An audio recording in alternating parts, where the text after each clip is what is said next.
Good morning. अभी तक हम लोगों ने गॉस थ्योरम के एप्लीकेशन में एक एप्लीकेशन देखा था जिसमें एक स्टेट वायर हमने ले रखा था और स्टेट वायर जो था वह इनफाइनाइट लेंथ का था और यूनिफॉर्मली चार्ज था और उसके कारण किसी पॉइंट पर इलेक्ट्रिक फील्ड हमने निकाला था। अब यहाँ पर एप्लीकेशन में अगर एप्लीकेशन नंबर 2 की बात करें तो एप्लीकेशन नंबर जो 2 है वह एक प्लेन शीट हम लेने जा रहे हैं, एक समतल चादर लेने जा रहे हैं। कागज के एक पेज को भी समतल चादर हम कह सकते हैं। तो एक समतल चादर हम लेने जा रहे हैं और यह समतल चादर जो है वह इनफाइनाइट डायमेंशन का है, यूनिफॉर्मली चार्ज्ड है और नॉन कंडक्टिंग है, यानी कि विद्युत रोधी है। माने यह जो सीट हमने लिया है, यह जो हमने चादर ले रखा है वह नॉन कंडक्टिंग है। तो इस तरीके से अब हम एक नॉन कंडक्टिंग सीट ले लेते हैं।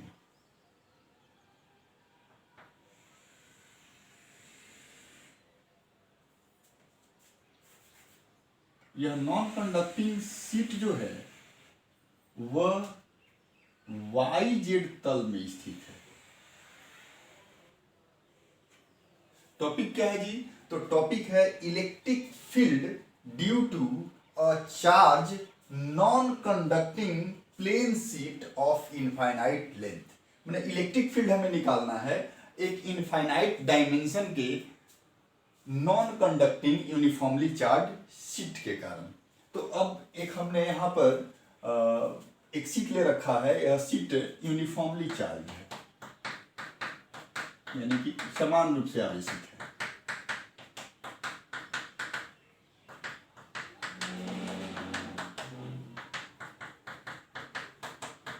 समान रूप से आवेशित है और इसके कारण यह वास्तव में ऐसे है, वाई जेड तल में है, ऐसे है और इसके कारण कुछ दूरी पर कोई पॉइंट P है, यहाँ से कुछ दूरी पर कोई पॉइंट P है और यहाँ पर हमें इलेक्ट्रिक फील्ड कैलकुलेट करना है।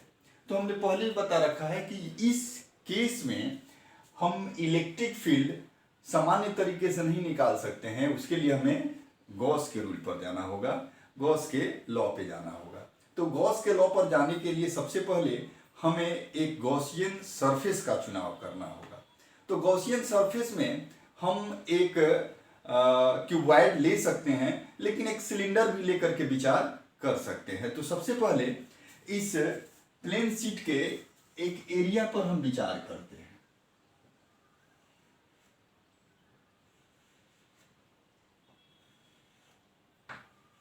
यह प्लेन शीट का कोई एरिया है और यह एरिया जो है वह ds है और यहां से हम एक सिलेंडर को गुजार देते हैं।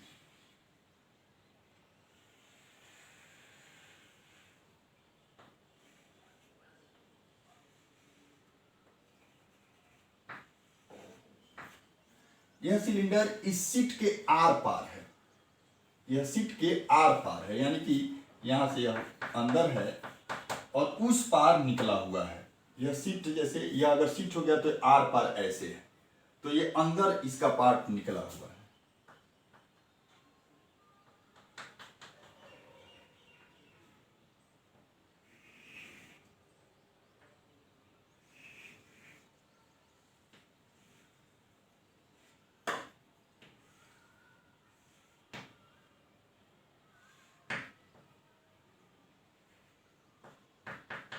कुछ इस तरीके से यह निकला हुआ है, माने आर पार है।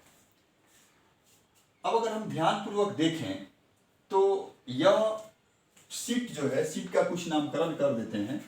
शीट का नामकरण हम WXYZ कर देते हैं और यह शीट YZ तल में है और ये सिलेंडर जो है वह इससे आर पार है और इस तरीके से कुछ इसका भाग बाहर निकला है और कुछ उस पार निकला हुआ है। अब यह पॉइंट P हमने ले रखा है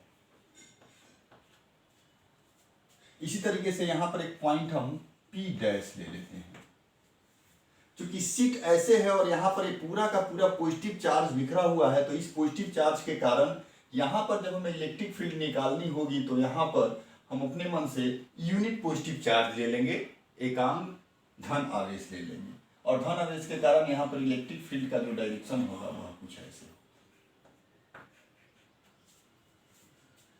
अब ये जो सरफेस है, ये जो सरफेस हमने दिखा रखा है, ये जो सरफेस है, यह सरफेस, इस सरफेस को हम गॉसियन सरफेस बोलेंगे। क्या बोलेंगे जी? तो गॉसियन सरफेस बोलेंगे, क्योंकि गॉस के लॉ को इसी पर हम अप्लाई करेंगे।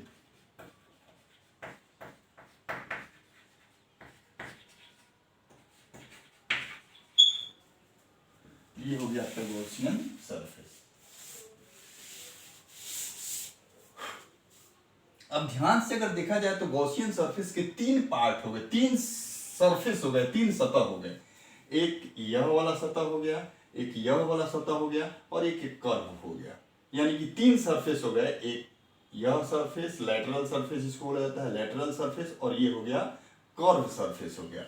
तो अब इस एरिया को हम कुछ मान लेते हैं। कितना मान लेते हैं जी? तो ds मान लेते हैं। ये जो एरिया है, इस एरिया को हम ds मान लेते हैं। अल्पांश एरिया है, बहुत ही लिस्ट एरिया है, तो इसको हम ds मान लेते हैं। और आपको याद होना चाहिए कि जैसे ही हम एरिया वेक्टर की बात करेंगे तो वह ds वेक्टर के रूप में होगा, और वह इस प्लेन पर, इस सरफेस पर लंबवत होगा, नॉर्मल होगा, परपेंडिकुलर होगा। तो अगर ds लिखेंगे तो ds मीन्स केवल यह एरिया, और ds वेक्टर जैसे करेंगे तो यह इस पर अभिलंबवत एरिया, यानी एरिया वेक्टर, ds वेक्टर। अब इसी तरीके से इसके कारण अगर यहां पर हम P डैश पर इलेक्ट्रिक फील्ड निकालें तो P डैश पर इलेक्ट्रिक फील्ड कुछ इस तरीके से होगा, और ds वेक्टर जो होगा वह कुछ इस तरीके से होगा। तो अगर इसको हम सरफेस 1 मान लेते हैं, इसको सरफेस अगर हम 1 मान लेते हैं, इसको सरफेस हम, ये वाला सरफेस जो है इसको हम 2 मान लेते हैं, इसको ऐसे कुछ करते हैं, ये 1 सरफेस हो गया, ये सरफेस नंबर 2 हो गया, और ये जो कर्व वाला है, इस कर्व वाले को सरफेस 3 मान लेते हैं। अब एक एक करके वैल्यू हम कैलकुलेट करने जा रहे हैं। तो सबसे पहले हम समझने के प्रयास करते हैं कि हमने बताया क्या, कि यह एक प्लेन शीट है, चादर है, जो वाई जेड तल में स्थित है। यह यूनिफॉर्मली चार्ज्ड है, और इस पूरे के कारण हमें इस किसी पॉइंट पर इलेक्ट्रिक फील्ड निकालना है। तो जिस पॉइंट पर इलेक्ट्रिक फील्ड निकालना है वहां से हम एक गॉसियन सरफेस गुजारेंगे। गॉसियन सरफेस एक सिलिंड्रिकल हमने ले रखा है। इसके अब 3 सरफेस पर विचार किया हमने, एक यह सरफेस हो गया, एक यह सरफेस हो गया, एक कर्व एरिया हो गया, ये जो कर्व है, ये कर्व हो गया। अब इसमें हम ऐसा कुछ कह सकते हैं, अगर इसको एक्सप्लेन करने का प्रयास करें तो हम कह सकते हैं कि WXYZ एक इनफाइनाइट डायमेंशन का यूनिफॉर्मली चार्ज्ड शीट है, जिसका सरफेस चार्ज डेंसिटी, पृष्ठ आवेश घनत्व सिग्मा है, और यह प्लेन शीट जो है वह वाई जेड तल में स्थित है।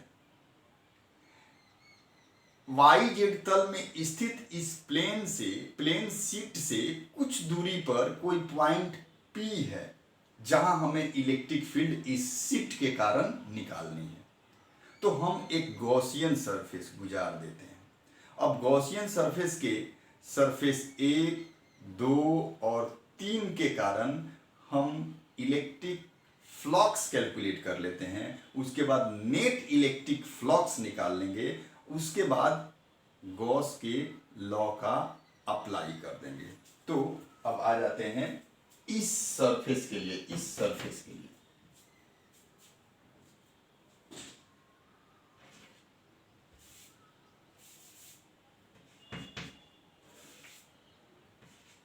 Gaussian surface one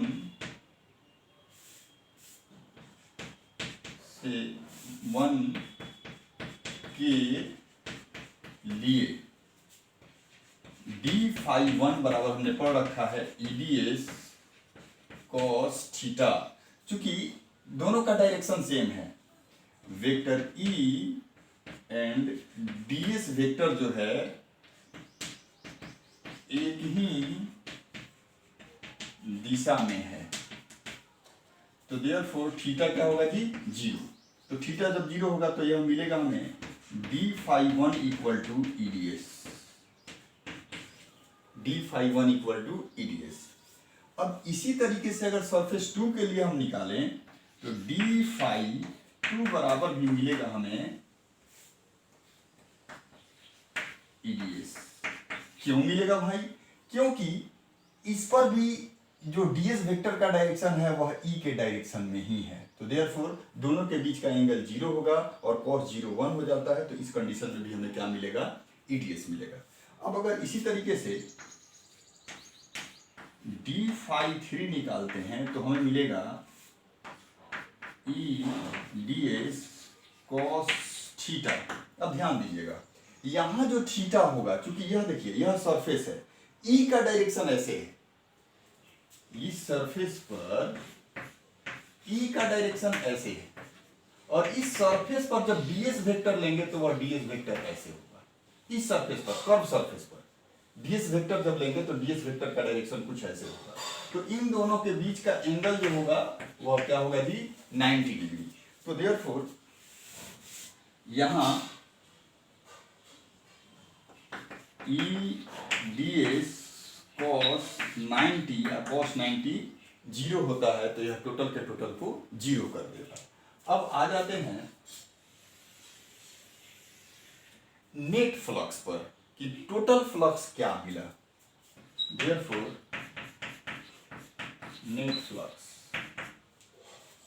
net flux अगर हम डी फाई मान लेते हैं तो d phi one plus d phi two plus d phi three equal to मिलेगा हमें EDS plus zero.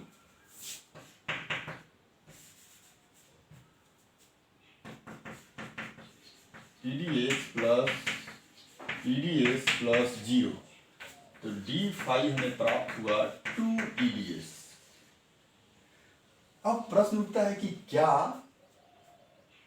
Total surface के लिए नेट फ्लक्स निकल गया क्या? तो नहीं, हम केवल इसके लिए निकाल रखे हैं। तो टोटल के लिए क्या करेंगे, तो टोटल के लिए इंटीग्रेट करेंगे। देयरफॉर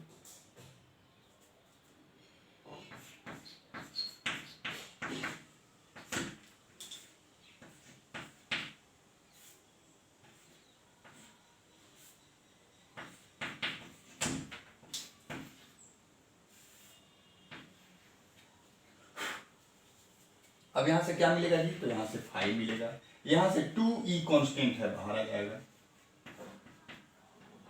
और अब बच गया ds।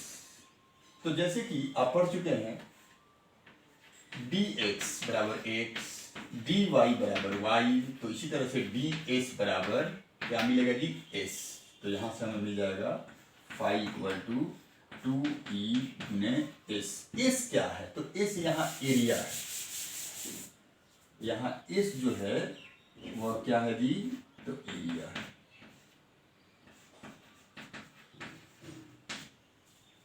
इक्वेशन 1 2 3। तो नेट फ्लक्स हमने निकाल दिया। अब इसी नेट फ्लक्स की तो आवश्यकता पड़ती है हमें किसमें, तो अब गॉस लॉ अप्लाई करने के लिए इस नेट फ्लक्स की आवश्यकता पड़ती है। तो अब टोटल सरफेस के कारण हमने नेट फ्लक्स निकाल लिया। अब हम कहां चले, तो गॉस लॉ पे डायरेक्ट हम आ जाते हैं, गॉस लॉ पे। तो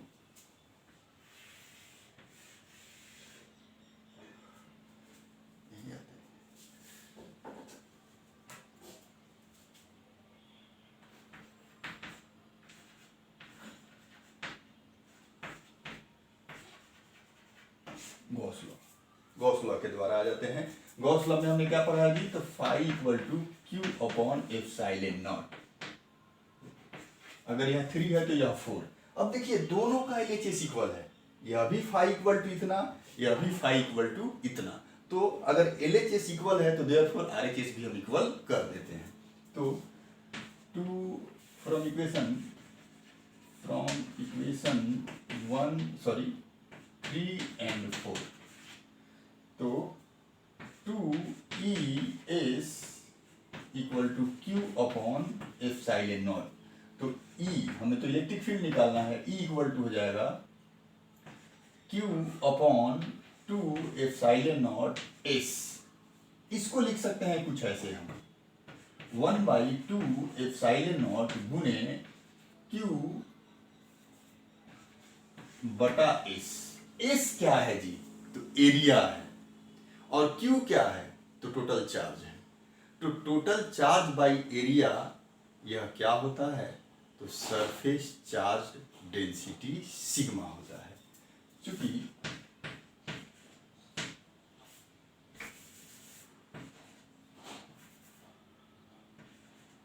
Q बटा S इक्वल टू सिग्मा होता है, तो देयरफॉर यहां से हम डायरेक्ट वैल्यू लिख सकते हैं E इक्वल टू, इसके बदले हम सिग्मा का उपयोग कर सकते हैं, सिग्मा बाई 2 एप्सिलॉन नॉट।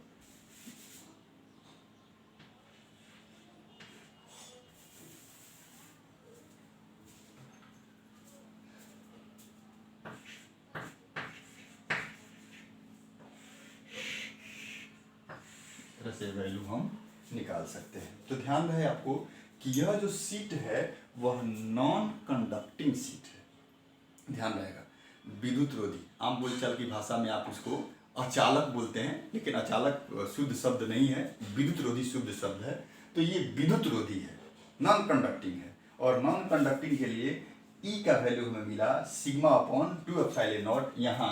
यहाँ सिग्मा इक्वल टू होता है, हमने पढ़ा है Q बाई A, लेकिन यहाँ पर क्या है Q बाई S, यह लेकर के हम लोग चले हैं। तो इस तरीके से हम एक प्लेन शीट के लिए वैल्यू निकाल सकते हैं। Thank you.